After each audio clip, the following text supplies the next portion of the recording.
Gold trusted gold buyers తాకట్టులో ఉన్న బంగారాన్ని విడిపించి ఈ రోజు ఉన్న మార్కెట్ ధరకే కొనబడును. మరిన్ని వివరాలకు సంప్రదించండి 7771072020. రాష్ట్ర వ్యాప్తంగా ఆగస్టు 15 నుంచి కూడా ఉచిత బస్సు పథకం శ్రీశక్తి పథకం అమలైంది. అప్పటి నుంచి కూడా మహిళలంతా కూడా రాష్ట్ర వ్యాప్తంగా కూడా ఉచితంగా బస్సుల్లో ప్రయాణిస్తున్న పరిస్థితి. ఈరోజు విజయవాడ నుంచి ఉండవల్లి వరకు కూడా మంత్రి సవిత నేరుగా క్షేత్రస్థాయిలో పరిస్థితులు తెలుసుకునేందుకు బస్సు ఎక్కారు. ఆవిడ ప్రయాణికులతో పాటు బస్సులో ప్రయాణిస్తున్న పరిస్థితి. ప్రయాణికులు ఒక్కొక్కరిగా కూడా మహిళా ప్రయాణికులను అడుగుతూ ఎలా ఉంది బస్సు పథకం, ఏ విధంగా ఉపయోగపడుతుంది అంటూ కూడా ఆవిడ మహిళలతో మాట్లాడుతున్న పరిస్థితి మీరు విజువల్స్ ఒకసారి చూడొచ్చు. ఆవిడ స్వయంగా ఆర్టీసీ బస్సు ఎక్కి టికెట్ తీసుకొని ఆ మహిళలతో కలిసి ప్రయాణిస్తున్న పరిస్థితి. ఒకసారి మనం మంత్రి ఉన్నారు మేడం, నమస్తే.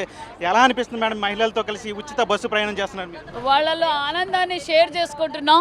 అది చంద్రబాబు నాయుడు గారు వాళ్ళ కళ్ళల్లో ఆనందమే కనిపిస్తుంది. స్త్రీశక్తి వల్ల ఈరోజు మహిళలు చాలామంది, నేను బస్ స్టాండ్లో స్టూడెంట్స్ కలిశాను, మరి ఓల్డ్ ఏజ్ పెన్షనర్స్ కలిశాను. మరి ఈవిడ కూడా ఈరోజు వాళ్ళ అమ్మగారిని పరామర్శించి ఉదయం వెళ్ళి మళ్ళీ ఇప్పుడు రిటర్న్ మళ్ళీ బస్సులో రావడం నిజంగా ఇది చాలా మంచి ఈ స్కీమ్ అండి. ఏంటంటే మహిళా సాధికారత మేము మాటల్లో కాదు చేతల్లో చేసి చూపించారు చంద్రబాబు నాయుడు గారు. ఎందుకంటే ఒక పక్క దీపంటం కింద సిలిండర్స్ కావచ్చు, మరి ఈరోజు శ్రీశక్తి పథకం కింద సుమారుగా ఇప్పటికే 65 లక్షల మంది ప్రయాణికులు మహిళలు నేను ఉపయోగపెట్టుకున్నారు. సుమారుగా 25 కోట్ల రూపాయలు మహిళలకు లబ్ధి పొందినట్లు.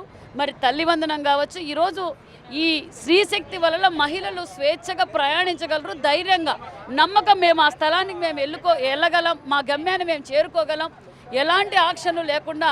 ప్రజల్లో సుమారుగా 11,500 బస్సులుంటే 8,500 బస్సులు ఈరోజు 5 రకాల బస్సులు ప్రజలకు అందుబాటులో, మహిళలకు అందుబాటులో విధంగా ఏర్పాటు చేశారు. ఎందుకంటే మహిళా సాధికారత పుట్టిందే తెలుగుదేశం పార్టీ అన్న నందమూరి తారక రామారావు నుంచి మరి ఈడారి వరకు చంద్రబాబు నాయుడు గారు ప్రతి మహిళను ఎంటర్ప్రైనర్ని తయారు చేయాలి. విద్యార్థి క్షేమంగా కాలేజీకి వెళ్ళి ఇంటికి రావాలి. మరి పెన్షనర్స్ కావచ్చు, ఎంప్లాయీస్ కావచ్చు, మరి ప్రతి ఒక్కరికి ఈ పథకం వల్ల నిజంగా మహిళల్లో ఒక ధైర్యం వచ్చింది. మహిళ వాళ్ళ కాళ్ళపైన వాళ్ళు నిలబడొచ్చన్న నమ్మకం. నేను చాలామందిని కలిశాను, నిన్న మొన్న 4 రోజుల నుంచి కలుస్తున్నాను. చాలా మంచిగా రెస్పాన్స్ ఉంది. ఇప్పుడు కూడా మీరు ప్రయాణికులతో మాట్లాడారు, ఎలాంటి స్పందన వస్తుందండి వాళ్ళ దగ్గర? మీరే చూసారు, చాలా మంచి స్పందన. ఎందుకంటే ఒక ఓల్డ్ ఏజ్ పెన్షనర్ వెళ్ళి కలిశాను. అమ్మ ఏంటి మీరు ఎక్కడికి వెళ్ళి వస్తున్నారంటే నా కూతుర్ని వెళ్ళి కలిసి వస్తున్నాను. మరి ఇంకొకటి ఫ్యామిలీతో 4 మహిళలు వెళ్ళి దుర్గమ్మ గారి దర్శనం, కనకదుర్గమ్మ గారి దర్శనం చేసుకొని మేము తెనాలి వెళ్తున్నాం. మాకు ఒక్కొక్కరిగా సుమారుగా 150 రూపాయలు మాకు లబ్ధి పొందినట్లు. అంటే దైవభక్తి పెరుగుతుంది, గౌరవం పెరుగుతుంది, వాళ్ళ కాళ్ళ మీద వాళ్ళు నిలబడగలుగుతున్నాం. స్టూడెంట్స్ ముఖ్యంగా, ఎందుకంటే ఆటోలో పోవడం కూడా సేఫ్ కాదు కొన్ని చోట్ల. అలాంటిది ఈరోజు ఆర్టీసీ బస్సులో మాకు ఫ్రీ ఛార్జీ రావడంలో మా పేరెంట్స్కి మేము బర్డన్ కాలేకపోతున్నాం. ప్రశాంతంగా ఉంది. తల్లి వందనంతో పాటు ఈ ఫ్రీ బస్ రావడం వల్ల స్టూడెంట్స్కి చాలా హ్యాపీగా ఉన్నారు. ఎంప్లాయీస్ కూడా ఎందుకంటే నంబర్ ఆఫ్ బస్సెస్ కాబట్టి 5 రకాల బస్సులు కాబట్టి వాళ్ళు కూడా చాలా హ్యాపీగా ఫీల్ అవుతున్నారండి. మొన్న వైసీపీ అంటే రాష్ట్ర వ్యాప్తంగా ఈ పథకం అమలవుతున్నప్పుడే మహిళలందరూ హర్షం వ్యక్తం చేస్తుంటే వైసీపీ నుంచి మాజీ మంత్రి రోజా వ్యాఖ్యలు చేశారు.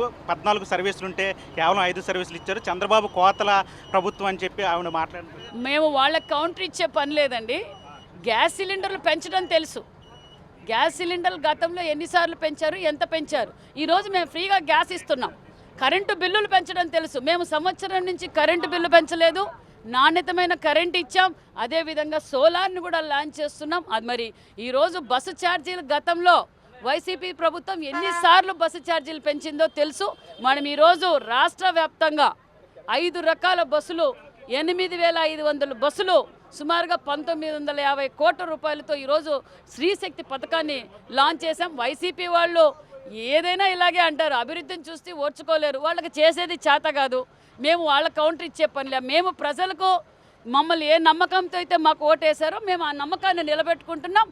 ఈరోజు పెన్షన్ కావచ్చు, రాష్ట్ర వ్యాప్తంగా అన్నా క్యాంటీన్లు కావచ్చు, మెగా డిఎస్సి కావచ్చు, సూపర్ ఫైన్ రైస్ కావచ్చు, ఉచిత ఇసుక, ఫ్రీ శాండ్, మేము అన్నదాత సుఖీభవ, ఈరోజు అన్ని పథకాలు మేము ఏవైతే చెప్పామో చెప్పని కూడా ఎన్నో కార్యక్రమాలు చేశాం.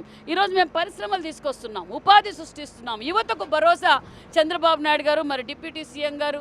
మరి ఈరోజు ప్రతి రోడ్లోనూ, మరి ఈరోజు మీరు ఆర్ఎంబీ రోడ్లు వెళ్ళండి, పాట్ హౌల్స్, ఈరోజు పాట్ హౌల్స్ పూర్తి చేసి ఈరోజు అందరికీ మార్గదర్శకంగా నిలిచాం. అంతేకాకుండా మరి గ్రామాల్లో కూడా డ్రైనేజ్లు, ఎన్ఆర్జీఎస్, జల్ జీవన్ మిషన్, అమృత్ కింద అనేక సంక్షేమ పథకాలు, ఒక పక్క రాజధాని, ఒక పక్క పోలవరం, అనేక ఇరిగేషన్ ప్రాజెక్టులు చేస్తున్నాం. మరి జగన్మోహన్ రెడ్డి గారికి బ్యాచ్కి మీకు తెలిసిందే కదా, మేము దానికి కౌంటర్ ఇచ్చే పనిలే. మొన్న పులివెందుల ప్రజలే కౌంటర్ ఇచ్చేశారు. కౌంటర్ కాదు, ఎన్కౌంటర్ చేసేశారు. అంటే మీరేమో సూపర్ 6 పథకాలు ఒక్కొక్కటిగా అమలు చేసుకుంటూ వస్తున్నారు. ఎన్ని విమర్శలు చేసినప్పుడు కూడా ఉచిత బస్సును కూడా అమలు చేశారు. కానీ వైసీపీ మాత్రం సూపర్ హిట్ కాదు, సూపర్ ఫట్ అంటారు. మేము వాళ్ళని కాదనే ప్రజలు మాకు సంపూర్ణమైన మెజార్టీతో 164 సీట్లు ఇచ్చారు. మరి జగన్మోహన్ రెడ్డి గారికి పులివెందుల్లోనే ప్రజలు ఎన్కౌంటర్ చేశారు. వాళ్ళు ఈరోజు మాట్లాడితే మేము ప్రజలకు జవాబుదారీ మా ముఖ్యమంత్రి గారు. మేము అభివృద్ధిలో రెచ్చిపోతాం. మిగతా దాంట్లో మేము రపరప మేము అనలేము. మేము అభివృద్ధిలో రెచ్చిపోతున్నాం. అభివృద్ధి ఏదైతే చంద్రబాబు నాయుడు గారు స్వర్ణాంధ్రప్రదేశ్గా మార్చాలనుకున్నారో అది ఖచ్చితంగా 2047 ఏదైతే ముఖ్యమంత్రి గారు ఆదేశిస్తారో దాని ప్రకారం మేము అందరం పనిచేస్తున్నాం. ప్రజలు కూడా చాలా హ్యాపీగా ఉన్నారు. మహిళలకు ఇచ్చిన ప్రతి ఒక్క హామీని కూడా మీరు అమలు చేసుకుంటూ వస్తున్నారు. వాళ్ళకి ఇంకా విమర్శలకు తావు లేకుండా చేస్తున్న పరిస్థితి. ఇప్పుడు మహిళలకు 1500 ఇస్తారంటూ అది దాని గురించి మాట్లాడుతున్నారు. ఫస్ట్ పెన్షన్ ఇవ్వలేరన్నారు, పెన్షన్ ఇచ్చాం. భారతదేశంలో ఏ రాష్ట్రంలోని ఇవ్వని విధంగా 4000 పెన్షన్ ఇచ్చాం. ఆదివారం 1వ తారీఖు వస్తే ముందు రోజే పెన్షన్ ఇచ్చాం. దీపం 2 కింద సిలిండర్లు ఇవ్వలేరన్నారు, తల్లి వందనం ఇవ్వలేమన్నారు, ఫ్రీ ఇసుక ఇవ్వలేమన్నారు, excise policy చేయలేమన్నారు, mega DSC ఇవ్వలేదన్నారు, Annadata Sukhibhava ఇవ్వలేదన్నారు, Sri Shakti కూడా ఇవ్వలేదన్నారు. మేము ప్రజల కోరికలు, ప్రజల సమస్యలు తెలుసుకొని ఈరోజు ఇది ఒక మంచి ప్రభుత్వం అనే నిదర్శనం. మరి వాళ్ళు 5 ఏళ్లలో ఏం చేశారు? ఏ డిపార్ట్మెంట్ మీద చర్చించడానికైనా మేము సిద్ధమే. వారు సిద్ధమైతే రమ్మని. వాళ్ళు అసెంబ్లీకే రారాయా? అసెంబ్లీకి వస్తే కదా ప్రజా సమస్యల గురించి వాళ్ళకి తెలిసేది. అసెంబ్లీకే రారు. అసెంబ్లీకి వచ్చి ఎక్కడైనా చర్చ వాళ్ళు ప్లేస్ డిసైడ్ చేసినా సరే ఏ డిపార్ట్మెంట్ మీద రివ్యూ చేస్తారో రమ్మనండి, మేము చేయడానికి సిద్ధంగా ఉన్నాం. దేవస్థానాలకు సంబంధించి ఘాట్ రోడ్లకు సంబంధించి కూడా ఉచిత బస్సు ఇస్తామని కూడా చెప్తున్న పరిస్థితి. దాని మీద కూడా క్లారిటీ. అవునండి, దైవభక్తి పెరగాలి మనుషులకు కూడా. ఈరోజు నిజంగానే ఈరోజు ఒక ఫ్యామిలీ అంతా వాళ్ళ ఫ్యామిలీ ఫ్రెండ్స్ అంతా కలిసి ఈరోజు కనకదుర్గమ్మ గారి దర్శనం చేసుకున్నారు. దైవభక్తి పెరుగుతుంది. దైవభక్తి పెరిగితే మంచి ఏంటి, చెడు ఏంటి, ఈ సమాజంలో మనం ఎలా ఉండాలి, భయభ్రాంతులతో బతుకుతారు. అది కూడా ఒక మంచి సందేశమే. అంటే ఓవరాల్గా సూపర్ ఈ ఉచిత బస్సు శ్రీశక్తి పథకం సక్సెస్ అయినట్టనే 100కి 200% సక్సెస్. అన్ని స్కీమ్స్ సక్సెస్. ముఖ్యంగా యాజ్ ఏ మహిళా మంత్రిగా నాకు చాలా ప్రౌడ్గా ఉంది. ఎందుకంటే తల్లి వందనం కావచ్చు, దీపం 2 కింద కావచ్చు, శ్రీశక్తి కావచ్చు. మరి మహిళా సాధికారత అంటే ఇదే కదండి.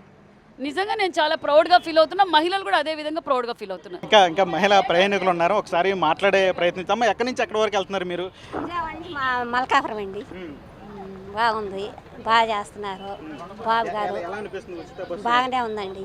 ఇది చూస్తున్నారు కదా, ఇప్పటికే అటు రాష్ట్ర వ్యాప్తంగా కూడా పూర్తిగా మహిళలందరూ కూడా ఉచిత బస్సుకు సంబంధించి ఈ సర్వీస్ని పూర్తిగా దీన్ని ఉపయోగించుకుంటున్న పరిస్థితిగా మహిళలను ఒకసారి మాట్లాడమ్మా. మీరు ఎక్కడి నుంచి ఎక్కడి వరకు వెళ్తారు? రమేష్ హాస్పిటల్ నుంచి వెళ్తున్నానండి. డైలీ వెళ్తారా? లేదండి, ఈరోజే స్టార్ట్ అయింది. అంటే ఈ ఉచిత బస్సు ద్వారా ఎంత సేవ అవుతుంది? 80 రూపీస్ అండి. ఎలా అనిపిస్తుంది? Feel good. ఎక్కడి నుంచి ఎక్కడికి వెళ్తున్నారు మీరు? మేము విజయవాడ నుంచి పెనమాకి వెళ్తున్నాం నాన్న, మా అమ్మాయి దగ్గరికి. బాగా మంచిగా బాగుంది, మంచి ప్రభుత్వం బాగుంది. ప్రతిసారి మీ అమ్మాయి దగ్గరికి వెళ్ళినప్పుడు డబ్బులు పెట్టుకొని వెళ్ళేవారు బస్సులో, ఇప్పుడు ఉచితంగా వెళ్తున్నారు, ఎలా అనిపిస్తుంది? మా అబ్బాయి వాళ్ళు బండి మీద దించితే 30 రూపాయలు ఈ బస్సుకు. మా అమ్మాయి అక్కడి నుంచి ఏదైనా ఆటో ఎక్కించింది నన్ను. అది ఇవాళ బాగుంది, ఇవాళ ఎక్కా నేను.